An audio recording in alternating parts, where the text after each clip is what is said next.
pemirsa, jumpa lagi dengan gue Habib. Dan terima kasih telah gabung bersama gue di segmen Sudut Dunia. Buat lo yang masih penasaran dengan dunia, sama, gue juga masih. Pulau adalah tempat yang seharusnya menjadi pusat kedamaian dari sebuah kehidupan. Namun apa jadinya apabila sebuah pulau menjadi sebuah ancaman bagi makhluk hidup? Seperti di episode kali ini, gue akan membahas tentang sebuah pulau yang paling mengerikan, part 2. Oke, sebelum masuk ke cerita, jangan lupa dukung terus karya gue dengan cara like, comment, share, dan subscribe yang sebanyak-banyaknya, agar gue lebih semangat lanjut kontennya. BTW, subscriber gue nggak nambah-nambah nih. Selain kalian nonton video kali ini, tonton juga video gue yang satu ini,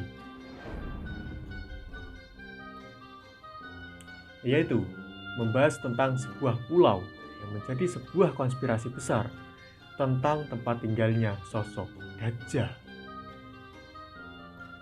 So, gak usah lama-lama lagi, langsung saja. Jangan kemana-mana, tentunya setelah yang satu ini. Misteri Pulau Angker Poveglia.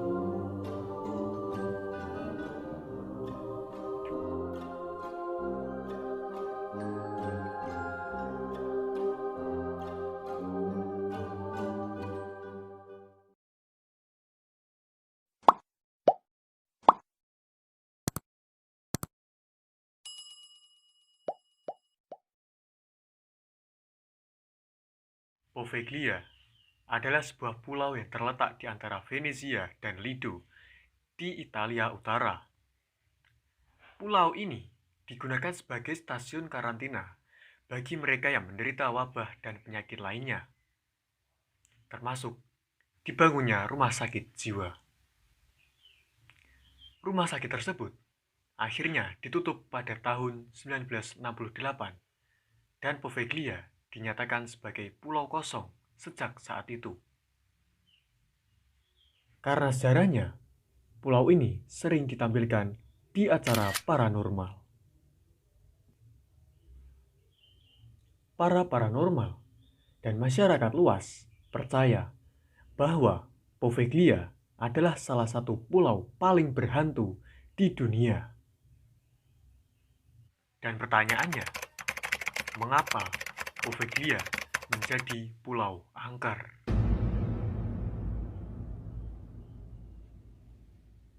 Semula bermula dari wabah kolera dan pes pada 1793. Black Disease, begitulah mereka menyebutnya. Sebanyak 160.000 orang di Venezia diperkirakan terkubur di sana. Ada yang menyebutnya dibakar hidup-hidup atau ditimbun secara massal di Pulau Poveglia. Penyebabnya, mereka dianggap akan menulari penduduk lainnya, khususnya daerah Venezia dan sekitarnya. Semua penduduk yang sakit akan langsung diasingkan ke Poveglia.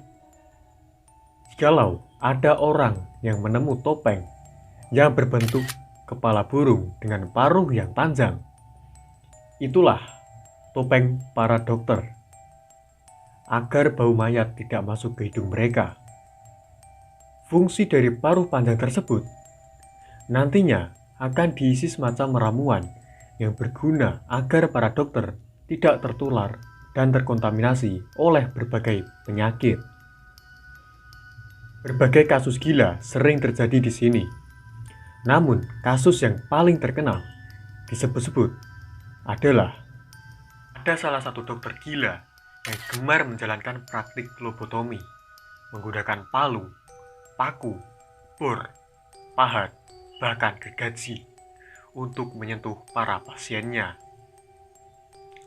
Diduga, dokter itu dengan bebas melanjutkan kegiatannya dengan segala macam eksperimen mengerikan tanpa banyak perawatan untuk tindakan sanitasi. Kisah yang paling gempar yaitu di mana seorang pasien yang harus digergaji kepalanya, dipahat kepalanya hingga menembus otak, dibedah secara sadis, yang katanya untuk mengetahui kondisi mental para pasien yang sakit jiwa dan merupakan bagian dari praktik pengobatan menuju kesehatan. Bagi mereka yang menolak, akan langsung dilempar dari menara rumah sakit dan tidak sedikit dari mereka dinyatakan tewas.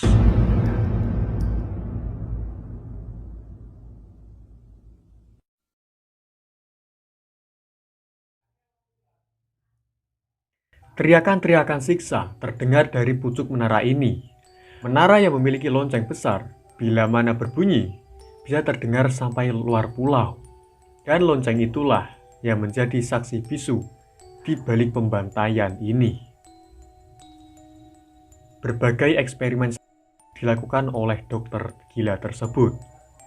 Namun, tidak disangka, dokter tersebut dikabarkan meninggal juga dari menara lonceng ini.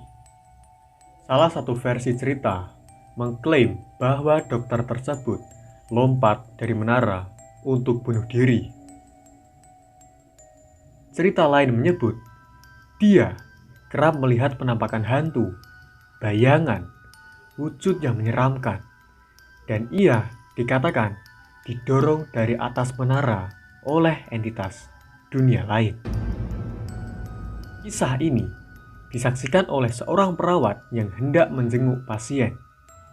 Perawat itu secara tidak sengaja menyaksikan dokter itu jatuh dari atas menara, yang juga bersumpah bahwa ia melihat dokter tersebut masih hidup selama beberapa detik hingga sebuah asap misterius mendekatinya dan mengambil nafas terakhirnya. Akhirnya, pada 1968, rumah sakit ini resmi ditutup. Setelah penutupan itu, pemerintah Italia mencoba melelang pulau ini. Beberapa investor menawarkan proyek pariwisata dengan hotel berbintang. Investor lain menawarkan pendirian sebuah panti jompo. Namun hingga hari ini, rencana proyek tersebut selalu terkendala dan tidak pernah terwujud. Karena kan, Poveglia memiliki sejarah kelam, misteri yang besar, dan dibayangi kisah yang menyeramkan. Puluhan tahun berselang, warga setempat yang tinggal berdekatan dengan Pulau Poveglia mengaku sering mendengar suara lonceng dari arah pulau tersebut. Padahal, Poveglia jelas-jelas sudah tidak memiliki penduduk yang tinggal di sana. Dan bahkan lagi, lonceng yang berada di menara rumah sakit sudah lama dimusnahkan. Aneh nih. Konon, banyak orang yang mengalami pengalaman gaib dan menyeramkan ketika berkunjung di tempat tersebut. Katanya, dulu sempat ada beberapa orang yang dikirim untuk tinggal di sana. Namun keesokan harinya, mereka langsung kembali karena tidak tahan dengan suara ceritanya kerap terdengar setiap malam. Ada pula yang mengaku melihat penampakan sosok yang bersimpah darah, sosok tanpa kepala, sosok hitam besar, asap misterius, dan suara jeritan minta tolong. Dari itu, pemerintah melarang bagi masyarakat untuk melaksanakan tur umum menuju Poveglia, kecuali dengan izin yang sangat panjang.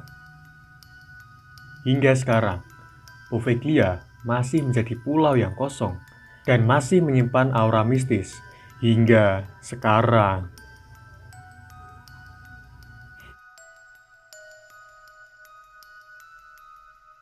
Itu dia guys, sebuah misteri besar di balik angkernya salah satu pulau yang paling mengerikan di dunia, Pulau Poveglia. Dengan kesan-kesan horor yang melengkapi pulau ini, nyatanya masih banyak sekali orang yang penasaran, yang nekat membayar berapapun demi bisa mengunjungi pulau ini. Kalau kalian nih, tertarik nggak? Tulis pendapat lo di kolom komentar. Terima kasih telah gabung bersama gua di segmen Sudut Dunia. Jangan lupa untuk terus dukung karya gua dengan cara tekan tombol subscribe yang sebanyak-banyaknya. sekalian nyalakan loncengnya agar kalian tidak ketinggalan episode selanjutnya. Dan jangan lupa untuk like, komen, dan share video ini, karena next, gue akan bahas sebuah misteri yang tak kalah misterius dari sekarang. Oke, sekian dulu dari gue. Sampai jumpa lagi di segmen Sudut Dunia selanjutnya.